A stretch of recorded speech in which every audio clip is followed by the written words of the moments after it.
piece of the action. Prime Minister Netanyahu was scheduled to come to Washington. Yes. He did not. He went back to Israel. There is a blockade. Should they end the blockade in lieu of what's happened here?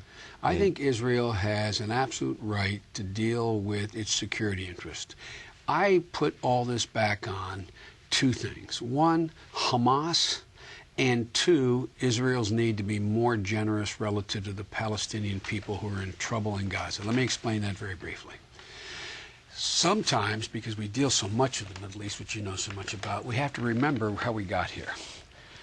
Remember, it was Ehud Barak who decided to pull all all Israeli troops out of Gaza. Right. He did that back in '06. Then there was an election for their parliament, with a president named Mahmoud Abbas, who in fact was a successor of Arafat in the Fatah.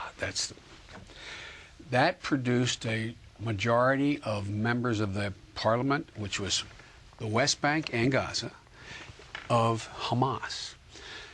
The international community, the so-called quartet, the United States, Europe, Russia, and the UN said, look, in order for you to be part of that government, you have to agree to 4 conditions. 1, you'll abide by previous agreements that have been made by the government the Palestinians. Right. 2, you are going to renounce terror. 3, you're going to recognize Israel, and basically that you have to accept it. And here's what happened.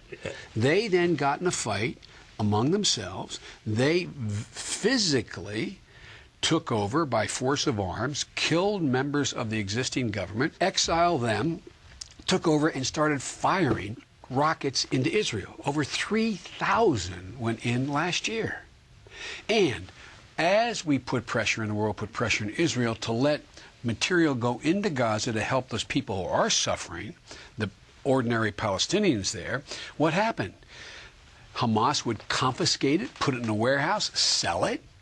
The problem is this would end tomorrow if Hamas agreed to form a government with the Palestinian Authority on the conditions the international community has set up. And so, I mean, again, look, you can argue whether Israel should have dropped people onto that ship or not, but the truth of the matter is Israel has a right to know. They're at war with Hamas. Has a right to know whether or not arms are being smuggled in. And up to now, Charlie, what's happened? They've said, here you go. You're in the Mediterranean. This ship, if you divert slightly north, you can unload it, and we'll get the stuff into Gaza. So what's the big deal here? What's the big deal of insisting it goes straight to Gaza? Well, it's legitimate for Israel to say, I don't know what's on that ship. These guys are dropping 3,000 rockets on my people. Now, the one thing we have to do is not forget the plight of these Palestinians there, not Hamas. They are in bad shape. So we have put as much pressure and as much cajoling on Israel as we can to allow them to get building materials in. That's what they were trying to bring in, yes, building materials. We know that, but they could have easily brought it in here and we get it through. And so now the question is, what do we do? Well, we have made it clear. The President of the United States has spoken 3 times yesterday with Bibi, or the day before yesterday. He's spoken once yesterday with a guy that I have spent a fair amount of time with Prime Minister Erdogan in Turkey. The Turks, we passed a resolution in the UN saying we need a transparent and open investigation of what happened. It looks like things are international investigation. Well, an investigation run by the Israelis, but we're open to international participation, just like the investigation run on the sunken sub in off the coast of Korea. That was run by South Korea, but the international community joined in that investigation. And so that is very possible here as well. I might add, by the way, for all those who say the Israelis, you can't trust them, the Israeli Supreme Court ruled today that every one of the people on those ships had to be released immediately. Immediately. So what's the... It's a rule of law. It works. I said it was my last question, so yeah. I'll make it my last question. No. So are you saying that the relationship between Israel and the United States is okay? That it's more than okay. Look, we always have had disagreements tactically. with Israeli governments. But when I was in Israel, Bibi Netanyahu and I held a press conference before all that flap about a new settlement, etc. Right. Well, yeah, exactly. I'm told the president got very upset because of what he did while you were in the country. I mean, that was the... That's true, but here's the point.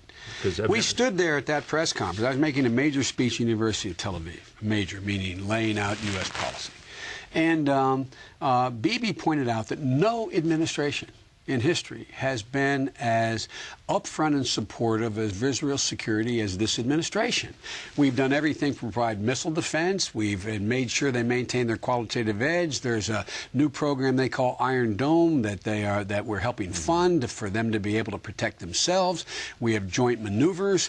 They've never been closer on a strategic side with Israel than today. Ehud Barak said that to me on a program. And that's literally true. Now, do we have disagreements on the tactical way in which this government acts and some of the comments that some of the ministers of this government, the things they say and make that we think are counterproductive? Yeah, but we always have. I go all the way back to Golda Meir. Oh, God, I'm getting old. But literally, in '73, I met with Golda Meir. We've always had some tactical. I have to leave with this story. I could do this for a long time, which you tell better than I do. Golda Meir says, we have something. We have something that they don't have, which was? I just spent a long time with Golda Meir just after the Six-Day War and before the Yom Kippur War, just days before. And she was flipping maps on her desk there and, you know, showing me this and that, and we're surrounded by and everything. And I was getting very depressed. There was a guy sitting next to me who was her aide, and his name was Rabin, the future prime minister. He was then a general. And all of a sudden she said, would you like a photo opportunity, Senator? And I thought, I'm 30 years old. I said, well, yeah, yes, ma'am. And those double doors open. We walk out. We're standing there, and they're clicking pictures. And I guess I must have looked really worried because of the picture she painted. And she looked at me. She said, while looking at the camera, you know, we're doing this photo shot. She's talking. She said, Senator, why do you look so worried? I said, my God, Madam Prime Minister. I mean, the picture you drew. She said, oh, she said, don't worry, Senator. We have a secret weapon in our conflict with the Arabs. And I said, I turned like she's going to tell me some secret. I looked at her. I said, Madam Prime Minister, what's that? She said, we have nowhere else to go. Thank you.